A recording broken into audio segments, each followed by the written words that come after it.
Friends, आज इस video में हम बात करेंगे एलआईसी के न्यू एंडोमेंट प्लान नंबर 914 के संबंध में। यह एक एंडोमेंट और रेगुलर प्रीमियम वाली पॉलिसी है। साथ ही यह एक नॉन यूलिप प्लान है, यानी कि इस पॉलिसी में शेयर मार्केट में होने वाले उतार चढ़ाव का कोई भी डर नहीं रहता और यह पॉलिसी एलआईसी को होने वाले लाभ में शामिल होती है और उसी से यह प्रति वर्ष अपने पॉलिसी धारकों को बोनस देती है। सो हेलो एंड नमस्ते फ्रेंड्स, मैं मनोज कुमार यादव, एक फाइनेंशियल डॉक्टर। हमारे YouTube channel money manager Manoj पर आपका हार्दिक स्वागत है। तो आइए अब हम बात करते हैं इस पॉलिसी की eligibility conditions and other restrictions की। सबसे पहले मिनिमम बेसिक सम एश्योर्ड, यानी कि यह पॉलिसी कम से कम 1 लाख रुपए की ली जा सकती है। मैक्सिमम बेसिक सम एश्योर्ड, उसकी कोई भी लिमिट नहीं है, यानी कि कोई भी व्यक्ति अपनी आय के अनुसार किसी भी सीमा तक यह पॉलिसी ले सकता है। लेकिन 1 लाख रुपए से ऊपर की पॉलिसी 5,000 रुपये के मल्टीपल में ही दी जा सकती है। मिनिमम एज एट एंट्री 8 साल, यानी कि इस पॉलिसी को लेने के लिए व्यक्ति की आयु 8 साल पूर्ण होनी आवश्यक है। मैक्सिमम एज एट एंट्री 55 साल। मैक्सिमम मैच्योरिटी एज, यानी कि पॉलिसी की मैच्योरिटी के समय किसी भी व्यक्ति की अधिकतम आयु 75 वर्ष हो सकती है। मिनिमम पॉलिसी टर्म 12 साल और मैक्सिमम पॉलिसी टर्म 35 साल। यानी कि अगर कोई भी व्यक्ति 50 साल का है तो वो मैक्सिमम 25 साल की ही पॉलिसी ले सकता है। अब बात करते हैं इस पॉलिसी में उपलब्ध ऑप्शंस की। तो सबसे पहले राइडर बेनिफिट्स, तो इसमें आ जाता है accidental death and disability benefit rider. तो यह राइडर बीमा धारक पॉलिसी लेते समय या पॉलिसी अवधि में कभी भी ले सकता है, लेकिन पॉलिसी की पूरी होने की तिथि से कम 5 साल पहले तक यह राइडर लिया जा सकता है। फिर आता है एक्सीडेंटल बेनिफिट राइडर। यह भी बीमा धारक पॉलिसी लेते समय या उसके बाद में पॉलिसी अवधि में कभी भी ले सकता है, लेकिन इसमें भी वही कंडीशन है कि पॉलिसी की समाप्ति से कम 5 वर्ष पहले ही यह राइडर लिया जा सकता है। और accidental death and disability benefit rider और एक्सीडेंट बेनिफिट राइडर, इन दोनों में से कोई सा एक ही राइडर लिया जा सकता है। यह दोनों राइडर एक साथ नहीं लिए जा सकते। हम बात करते हैं न्यू टर्म एश्योरेंस राइडर। तो यह राइडर केवल पॉलिसी लेते समय ही लिया जा सकता है। और फिर आता है प्रीमियम वेवर बेनिफिट राइडर। यह राइडर बीमा धारक पॉलिसी लेते समय या पॉलिसी अवधि में बाद में भी कभी भी ले सकता है, लेकिन यह राइडर लेते समय कम से कम 5 वर्ष का प्रीमियम दिए जाने रहते हों। अब बात करते हैं new critical illness benefit rider. यह राइडर भी केवल पॉलिसी लेते समय ही लिया जा सकता है। अब बात करते हैं इस पॉलिसी में उपलब्ध अदर ऑप्शन की, यानी कि डेथ बेनिफिट इन इंस्टॉलमेंट। तो इस ऑप्शन का प्रयोग कोई भी बीमा धारक अपनी पॉलिसी अवधि के दौरान कभी भी कर सकता है और इस ऑप्शन के अंतर्गत बीमा धारक को यह सुविधा है कि वह अपनी डेथ की कंडीशन में अपने नॉमिनी को मिलने वाली धनराशि को एक मुश्त ना दिलवा करके उसे अगले 5 साल, 10 साल या 15 साल की किश्तों में भी दिलवा सकता है और यह पूरी धनराशि या पार्ट पेमेंट के रूप में भी करवाया जा सकता है। बात करते हैं पेमेंट ऑफ प्रीमियम्स, यानी कि इस पॉलिसी में premium yearly, half yearly, quarterly या मंथली मोड में किसी भी तरह से किया जा सकता है, लेकिन मंथली मोड में केवल NACH के माध्यम से या सैलरी सेविंग के माध्यम से ही किया जा सकता है। अब बात करते हैं ग्रेस पीरियड की।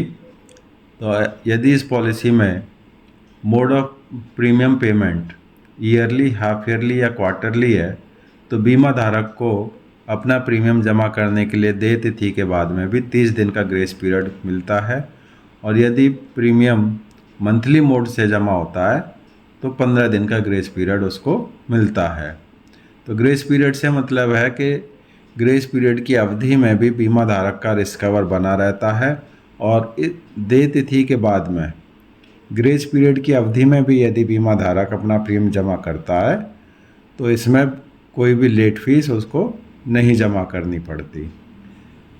लेकिन यदि बीमा धारक ग्रेस पीरियड की अवधि में प्रीमियम जमा नहीं कर पाता है तो ऐसी पॉलिसी लैप्स हो जाती है।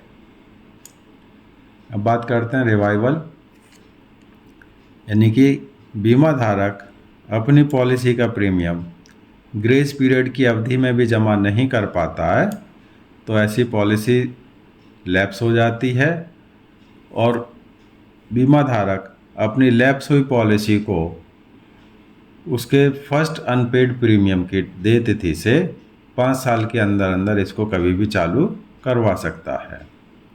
सरेंडर, अगर बीमा धारक ने अपनी इस पॉलिसी का प्रीमियम कम से कम 2 वर्ष का जमा किया हुआ है तो वह ऐसी पॉलिसी को कभी भी सरेंडर कर सकता है। और सरेंडर की दशा में बीमा धारक को स्पेशल सरेंडर वैल्यू या गारंटीड सरेंडर वैल्यू, इसमें से जो भी वैल्यू अधिक बनेगी उसका भुगतान किया जाता है। लेकिन फ्रेंड्स, आपको कभी भी अपनी पॉलिसी सरेंडर करने के विषय में नहीं सोचना चाहिए। कोई भी अगर आपके कोई विषम परिस्थितियां भी आ जाती हैं तो पॉलिसी को थोड़े समय बाद आप जो है ज़रूर उसको चालू करवाएं, क्योंकि सरेंडर करने से सबसे पहले तो आपको एक फाइनेंशियल लॉस होता है, और दूसरा पॉलिसी लेते समय आपने अपने परिवार के आर्थिक सुरक्षा के विषय में जो सोचा था आपका वह प्लान फेल हो जाता है। पॉलिसी पर लोन, तो इसी प्रकार से यदि बीमा धारक ने इस पॉलिसी में कम से कम 2 वर्ष का प्रीमियम जमा किया हुआ है तो वह इस पॉलिसी के अगेंस्ट में LIC से या बैंक से भी लोन ले सकता है। टैक्स बेनिफिट, बीमा धारक को इस पॉलिसी में जमा किए गए अपने प्रीमियम पर प्रति वर्ष 1.5 लाख रुपए तक के प्रीमियम पर अंडर सेक्शन 80C रिबेट मिलती है। इसी प्रकार से उसको मैच्योरिटी पर या डेथ बेनिफिट के रूप में मिलने वाली धनराशि भी under section 10(10)D tax free होती है। अब बात करते हैं इस पॉलिसी के बेनिफिट्स की। तो सबसे पहले death benefit.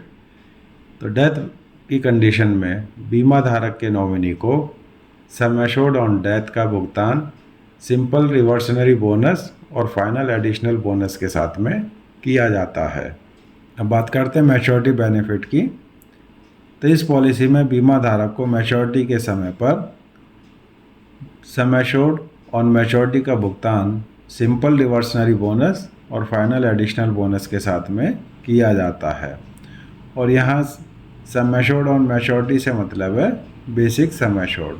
Participation in profits, यानी कि यह पॉलिसी LIC को होने वाले लाभ में पार्टिसिपेट करती है और उसी से यह अपने बीमा धारकों को बोनस का भुगतान करती है। तो आइए अब इस पॉलिसी को एक एग्जाम्पल के माध्यम से भी जान लेते हैं। यहाँ हमने लिया है कि एक व्यक्ति जिसकी आयु 30 वर्ष है और 10 लाख रुपए सम एश्योर्ड की वह पॉलिसी लेता है। पॉलिसी टर्म 25 साल है। इस पॉलिसी में उसने ADDB राइडर यानी कि accidental death and disability benefit rider भी 10 लाख रुपए का लिया है। तो इस कंडीशन में उसका प्रथम वर्ष का प्रीमियम विद GST 39,642 रुपये बनेगा और सेकेंड ईयर ऑनवर्ड्स में 38,789 रुपये का, यानी कि 106 रुपये 37 पैसे पर डे का उसका प्रीमियम आता है। तो यहाँ 30 वर्ष की आयु से वह व्यक्ति अपना प्रीमियम जमा करना शुरू करता है और अगले 25 साल में वह कुल मिलाकर 9,70,578 रुपये प्रीमियम जमा करेगा।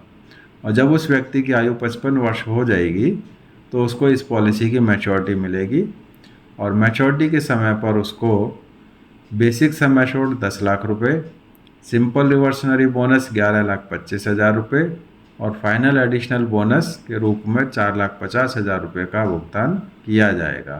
तो इस प्रकार से टोटल अमाउंट हो जाएगा 25,75,000 रुपये।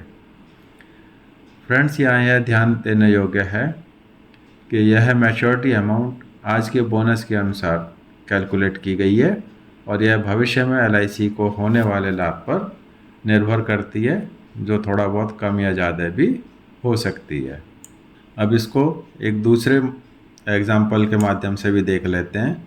और यहाँ यह माना गया है कि बीमा धारक ने पॉलिसी जब ली उसके बाद में 5 साल बाद उसकी डेथ हो जाती है, तो डेथ की कंडीशन में उसको क्या मिलेगा यह हम देख लेते हैं। तो यहाँ भी लिया गया है कि पॉलिसी लेते समय बीमा धारक की आयु 30 वर्ष, सम एश्योर्ड लिया है उसने 10 लाख रुपए का, पॉलिसी टर्म 25 साल है, EDDB राइडर भी उसने 10 लाख रुपए का लिया हुआ है। इस दशा में उसका प्रीमियम फर्स्ट ईयर में 39,642 रुपये और सेकेंड ईयर और वर्ड्स 38,789 रुपये यानी सालाना, यानी कि 106 रुपये 37 पैसे पर डे का उसका प्रीमियम बनता है। तो यहाँ यह माना गया कि पॉलिसी लेने के 5 साल बाद उस व्यक्ति की डेथ हो जाती है, तो 5 साल की अवधि में बीमा धारक द्वारा कुल 1,94,798 रुपये प्रीमियम जमा किया गया। अब यदि व्यक्ति की डेथ नेचुरल होती है तो उस दशा में उसके नॉमिनी को 10 लाख रुपये का सम एश्योर्ड, 5 साल का बोनस 2,25,000 रुपये, कुल मिलाकर के 12,25,000 रुपये का भुगतान उसके नॉमिनी को कर दिया जाएगा। लेकिन यदि बीमा धारक की डेथ एक्सीडेंट में होती है तो 10 लाख रुपये का अतिरिक्त भुगतान उसके नॉमिनी को किया जाएगा, यानी कि इस दशा में उसको नॉमिनी को कुल भुगतान हो जाएगा 22,25,000 रुपये का।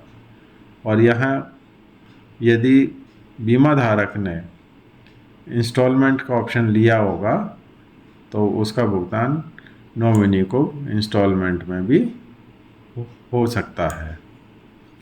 तो फ्रेंड्स, यह एक बहुत अच्छी पॉलिसी है LIC की और यह हर वर्ग के लिए बहुत सूटेबल पॉलिसी है। तो आप इस पॉलिसी को लेने के लिए इस वीडियो को भेजने वाले व्यक्ति को या अपने LIC एजेंट को कॉल करके पॉलिसी ले सकते हैं।